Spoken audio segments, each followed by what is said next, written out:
जय हिंद दोस्तों आज हम लोग करने वाले हैं उपनाम कथन और पुस्तकें। सबकी पुस्तकें जैसे गांधी जी की कौन सी पुस्तक है, जवाहरलाल नेहरू की कौन सी पुस्तक है, डॉक्टर भीमराव अम्बेडकर की कौन सी पुस्तकें हैं। आज हम लोग यही सब पढ़ने वाले हैं। तो हमारा पहला क्वेश्चन है, गांधी जी का प्रिय गीत वैष्णव जन तो किसने रचा था? तो नरसिंह मेहता जी ने रचा था। एसएससी सीपीओ में 2005 में क्वेश्चन आया हुआ है।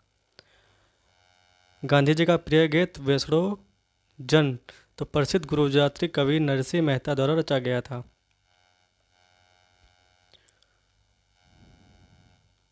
दूसरा क्वेश्चन है हमारा, वर्षों पहले हमने नियत के साथ एक वादा किया था और अब वह वादा पूरा करने का समय आ गया है। ये शब्द 14 अगस्त 1947 की रात किसने कहे थे? तो जवाहरलाल नेहरू ने कहे थे। एसएससी सीपीओ में 2007 में आया हुआ क्वेश्चन है ये।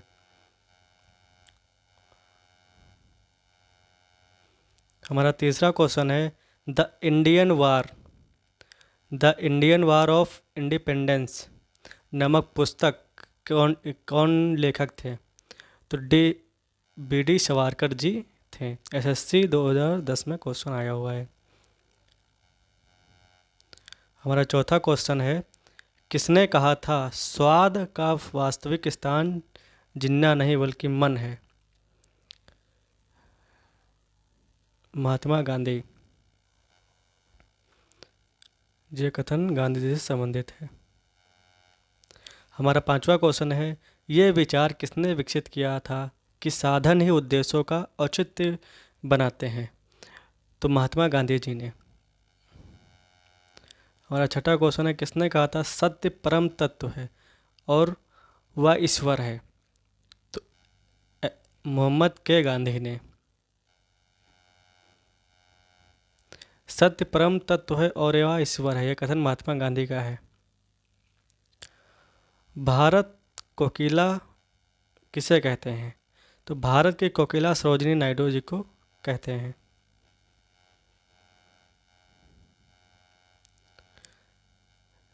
दिल्ली चलो का नारा किसने दिया था? तो सुभाष चंद्र बोस जी ने दिल्ली चलो का नारा दिया था।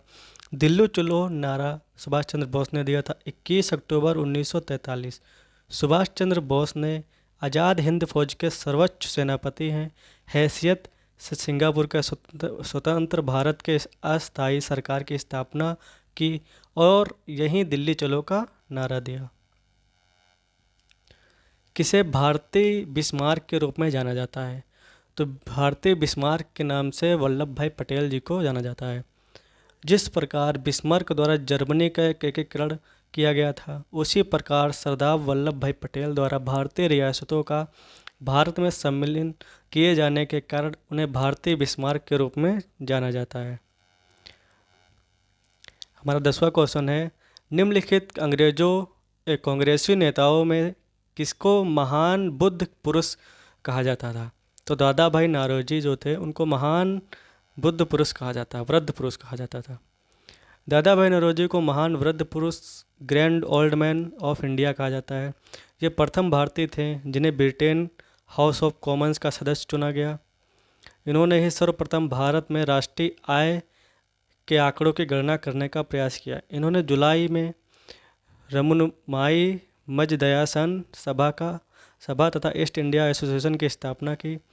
1867-68 में अपनी रचना poverty and British rule in India में धन का अपवाहन ड्रेन ऑफ वेल्थ सिद्धांत प्रस्तुत किया, जिसमें यह दर्शाया गया कि किस प्रकार भारतीय धन ब्रिटेन द्वारा लूटा गया। हमारा 11वां क्वेश्चन है, भारत में राष्ट्रीय आय का आंकलन सबसे पहले किसने किया था? तो सबसे पहले दादा भाई नौरोजी जी ने किया था। ब्रिटिश संसद सदस्य बनने वाला पहला भारतीय कौन था? तो दादा भाई नौरोजी थे। ब्रिटिश संसद का पहला सदस्य Dadabhai Naoroji. British House of Commons में चुने जाने वाला पहला भारतीय कौन था? तो दादा भाई नौरोजी। आर्थिक अपक्षय सिद्धांत के प्रवर्तक दादा भाई नौरोजी। भारत में ब्रिटेन की ओर संपत्ति का अपहरण ड्रेन ऑफ वेल्थ का सिद्धांत किसने दिया था? दादा भाई नौरोजी। 16 क्वेश्चन है, ब्रिटिश साम्राज्यवाद के दौरान भारत का आर्थिक अफवाह का सिद्धांत किसने प्रस्तुत किया था? दादा भाई नौरोजी। निम्नलिखित का मिलान कीजिए। निम्नलिखित का मिलान कीजिए। सीमांत गांधी तो दादा भाई नौरोजी जी को कहा जाता था। सीमांत गांधी दादा भाई नौरोजी का। भारत का लौह पुरुष वल्लभ भाई पटेल। भारत का लौह पुरुष वल्लभ भाई पटेल। भारत का सबसे वृद्ध व्यक्ति। भारत का सबसे वृद्ध व्यक्ति, सॉरी गलत हो गया। सीमांत गांधी अब्दुल गफर खान को कहा जाता है। भारत का सबसे वृद्ध व्यक्ति दादा भाई नौरोजी। दादा भाई नौरोजी थे। भारत का लौह पुरुष वल्लभ भाई पटेल। महामना मदन मोहन मालवीय।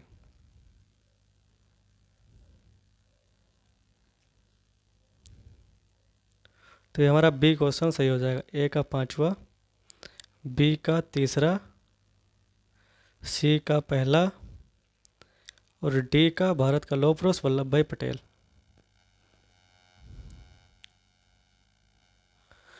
सीमंत गांधी वल्लभ अब्दुल गफर खान। भारत का लौह पुरुष वल्लभ भाई पटेल। भारत का सबसे वृद्ध व्यक्ति दादा भाई नौरोजी। महामना मदन मोहन मालवीय। गांधी को माना जाता था दार्शनिक अराजकतावादी। गांधी जी को एक दार्शनिक अराजकतावादी माना जाता था क्योंकि वे राज्य विहीन लोकतंत्र को अपने आदर्श मानते थे। उनका कहना था कि इस प्रकार के राज्य में प्रत्येक व्यक्ति स्वयं अपना शासक है। उनके आदर्श राज्य में राजनीतिक शक्ति नहीं होगी क्योंकि राज्य ही नहीं होगा। वे चाहते थे कि सुधार हो, सब भीतर से हो। वे नहीं चाहते थे कि किसी बाहरी शक्ति द्वारा सुधार लाया जाए। डॉक्ट्रिन ऑफ लेफ्ट किससे संबंधित है? Lord Dalhousie. Doctrine of left ये व्यक्तिगत सिद्धांत का आरंभ लॉर्ड डलहौजी ने किया था। इस सिद्धांत के आधार पर 1848 में सतारा, 1849 में जैतपुर एवं संभलपुर, 1850 में भगाट, 1852 में उदयपुर, 1853 में झांसी, 1854 में नागपुर तथा 1855 में करौली को अंग्रेजों राज्य में मिला लिया। देख लो, इतने सारे राज्य लॉर्ड डलहौजी ने मिला लिया। इसके अतिरिक्त कुशासन के आरोप डलहौजी द्वारा 1856 में अवध का भी विलय कर लिया। तो अवध का विलय कब हुआ? 1856। किसने किया? लॉर्ड डलहौजी जी ने। आनंद मठ के पुस्तक बंकिम चंद्र चट्टोपाध्याय। आनंद मठ पुस्तक के लेखक बंकिम चंद्र चट्टोपाध्याय थे। जब महात्मा गांधी की हत्या हुई तब किसने कहा था, कोई विश्वास नहीं करेगा कि ऐसे शरीर और आत्मा वाला कोई आदमी इस धरती पर चला था? Albert Einstein. Albert Einstein. Mahatma Gandhi अर्धनग्न फकीर हैं, ये किसने कहा था? तो विंस्टन चर्चिल। अर्धनग्न फकीर हैं, विंस्टन चर्चिल जी ने कहा था ये। प्रिजन डायरी किसने लिखा था? तो जयप्रकाश नारायण। प्रिजन डायरी जयप्रकाश नारायण ने लिखा था। करेंगे या मरेंगे, गांधी जी ने राष्ट्र को यह मंत्र किस जन आंदोलन में दिया? भारत छोड़ो आंदोलन। करेंगे या मरेंगे, करो या मरो और अंग्रेजों भारत छोड़ो का प्रसिद्ध नारा गांधी जी ने भारत छोड़ो आंदोलन के अवसर पर दिया है। अगस्त 1942 में प्रारंभ किया गया भारत छोड़ो आंदोलन। भारत छोड़ो आंदोलन का नारा किसने दिया था? तो महात्मा गांधी। करो या मरो का प्रसिद्ध नारा किसने दिया था? महात्मा गांधी। इंकलाब जिंदाबाद का नारा किसने दिया था? भगत सिंह। वापस वेदों की ओर आह्वान किया गया था? तो अरविंद घोष द्वारा। वापस वेदों की ओर, बैक ऑफ द वेदास का आह्वान कार्य समाज के संस्थापक स्वामी दयानंद सरस्वती द्वारा किया गया था। स्वामी दयानंद सरस्वती द्वारा किया गया था। संस्थापक स्वामी दयानंद सरस्वती द्वारा किया था। उन्होंने वेदों का ईश्वरीय ज्ञान मानते हुए वैदिक धर्म को पुण्य शब्द रूप में स्थापित किया। वेदों की ओर वापस चलो, स्वामी दयानंद सरस्वती। राष्ट्रीय संघर्ष के दौरान प्रसिद्ध समाचार पत्र केसरी के संस्थापक तो लोकमान्य तिलक। राष्ट्रीय संघर्ष के दौरान प्रसिद्ध समाचार पत्र केसरी के संस्थापक लोकमान्य तिलक। भागवत गीता का अंग्रेजी में अनुवाद करने वाला पहला यूरोपीय कौन था? तो चार्ल्स विल्किंस। भागवत गीता का अंग्रेजी में अनुवाद करने वाला पहला यूरोपीय चार्ल्स विल्कस था। भागवत गीता का अंग्रेजी अनुवाद 1785 में चिल्कस ने किया। ये प्रथम पुस्तक थी। अनुवाद एशियाटिक सोसाइटी ऑफ बंगाल के तहत हुआ। गांधी जी ने किस धार्मिक ग्रंथ को अपनी माता कहा? महात्मा गांधी ने भागवत गीता को अपनी धार्मिक माता कहा।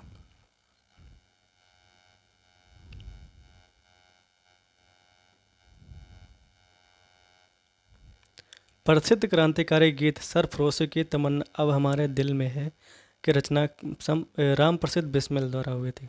प्रसिद्ध क्रांतिकारी गीत सरफरोशी की तमन्ना अब हमारे दिल में है के रचनाकार बिस्मिल थे।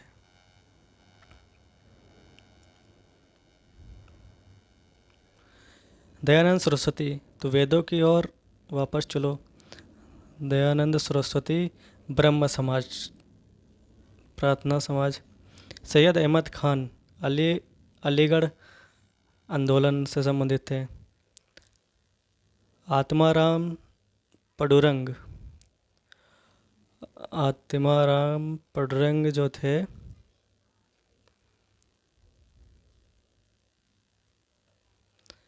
केशव सेन ब्रह्म समाज। दयानंद सरस्वती आर्य समाज। आत्मा पडुरंग प्रार्थना समाज। तो ये हमारा कौन सा सही हो जाएगा? सी वाला सही हो जाएगा। केशव सेन ब्रह्म समाज, दयानंद सरस्वती आर्य समाज, आत्माराम पडुरंग प्रार्थना समाज, सैयद अहमद खान अलीगढ़। मुझे केवल ये पता था सैयद अहमद खान अलीगढ़, इसी से मैंने सब कुछ किया। पिछले शताब्दी में ज्योतिबा फूले का सत्य शोधक ने क्या प्रयास किया? दंभी ब्राह्मणों तथा उनके असरवादी ग्राम धर्मग्रंथों में नीचे जातियों की रक्षा, जाति प्रथा का आक्रमण, सतारा में जमींदार विरोधी और महान विद्रोह विप्लव के नेतृत्व, अछूतों के लिए पृथक। ज्योतिबा फूले 1827 में 90 में दंभी ब्राह्मणों तथा उनके अवसरवादी धर्म ग्रंथों से नीची जातियों की रक्षा हेतु सत्य शोधक समाज की स्थापना की थी, जिसका उद्देश्य था समाज के कमजोर वर्ग को सामाजिक न्याय दिलाना। गुलामगिरी इनकी प्रसिद्ध पुस्तक थी। निम्न में से किस समाचार पत्र का संपादन गांधी जी ने किया था? तो नवजीवन। गांधी जी ने नवजीवन पत्र का संपादन किया था। इसका प्रकाशन 1919 से 1931 तक अहमदाबाद में हिंदी और गुजराती में होता था। मौलाना अबुल कलाम आज़ाद 1912 में एक उर्दू साप्ताहिक अल हिलाल शुरू किया, परंतु सरकार द्वारा उस पर प्रतिबंध लगा दिए जाने के बाद अल बलाग की स्थापना की 1913 में। मौलाना अबुल कलाम आज़ाद ने 1913 में अल बलाग की स्थापना की। स्वामी विवेकानंद का मूल नाम नरेंद्र दत्त। स्वामी विवेकानंद का मूल नाम नरेंद्र दत्त था। 1893 में अमेरिका के शिकागो सम्मेलन में जाने पहले खेतड़ी के राजा के सुझाव पर उन्होंने अपना नाम स्वामी विवेकानंद रख लिया।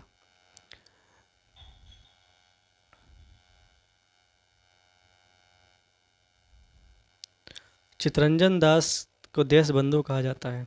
ये कवि, पत्रकार, वकील व राजनेता थे। कलकत्ता उच्च न्यायालय के प्रसिद्ध बैरिस्टर दो थे जो वकील छोड़कर गांधी जी के संकेत में देश की सेवा करने में कांग्रेस में शामिल हो गए। स्वराज पार्टी के संस्थापक अध्यक्ष भी रहे। बाल गंगाधर तिलक को लोकमान्य की उपाधि दी गई थी। बाल गंगाधर तिलक को ऐसे में पहले व्यक्ति थे जिन्हें 1882 में पत्रिका के कारण सजा हुई थी। 1896 में 97 में इन्होंने संपूर्ण महाराष्ट्र में कर न देने का आंदोलन चलाया। दौरान जनता ने इन्हें लोकमान्य तिलक की उपाधि दी। तो जनता ने इन्हें लोकमान्य तिलक की उपाधि दी। इनका प्रसिद्ध कथन है, स्वराज मेरा जन्मसिद्ध अधिकार और मैं इसे लेकर रहूँगा। तो इसमें हमारा क्वेश्चन सही हो जाएगा। बाल गंगाधर तिलक ने लोकमान्य की उपाधि दी गई थी। तो स्वदेशी आंदोलन के दौरान करवास के दौरान तो यह तो होगा नहीं। होम रूल आंदोलन के दौरान, क्रांतिकारी आंदोलन के दौरान, ये सही हो जाएगा, स्वदेशी आंदोलन। स्वराज मेरा जन्मसिद्ध अधिकार है, यह कथन है लोकमान्य तिलक का। गांधी जी ने द्वारा सन 1933 तक संपादित प्रचार पत्र का नाम क्या था? तो young India. Young India Gandhi ji ने 1933 में संपादित किया। कौन यंग इंडिया और हरिजन का संपादक था? महात्मा गांधी यंग इंडिया हरिजन के संपादक थे। उपन्यास नील दर्पण का अंग्रेजी में अनुवाद किसने किया था? तो मधुसूदन दत्त। नील दर्पण दीनबंधु मित्र द्वारा लिखी गई थी, जिसकी अंग्रेजी में अनुवाद मधुसूदन दत्त ने किया था। अमर राष्ट्रीय गीत वंदे मातरम के रचयिता हैं बंकिम चंद्र चट्टोपाध्याय। राष्ट्रीय गीत वंदे मातरम रचयिता बंकिम चंद्र चट्टोपाध्याय हैं। इनकी पुस्तक आनंदमठ में लिया गया है। सर्वप्रथम कांग्रेस के 1896 कोलकाता में तत्कालिक अधिवेशन में गाया गया था। ये किसने कहा था? इस समय मध्य रात्रि होते ही जब संसार सो रहा है, भारत जीवन तथा स्वतंत्रता के लिए जग उठा। जवाहरलाल नेहरू। फ्रेटियार गांधी पद से साथ कौन संबंधित है? तो Khan Abdul Gruffudd Khan. Lady with the lamp के नाम से कौन विख्यात है? Florence Nightingale. गांधी जी को सबसे पहले राष्ट्रपिता किसने कहा था? तो सुभाष चंद्र बोस। आज 50 क्वेश्चन है, बाकी अगला वीडियो आएगा राष्ट्रीय आंदोलन से। जय हिंद, जय भारत।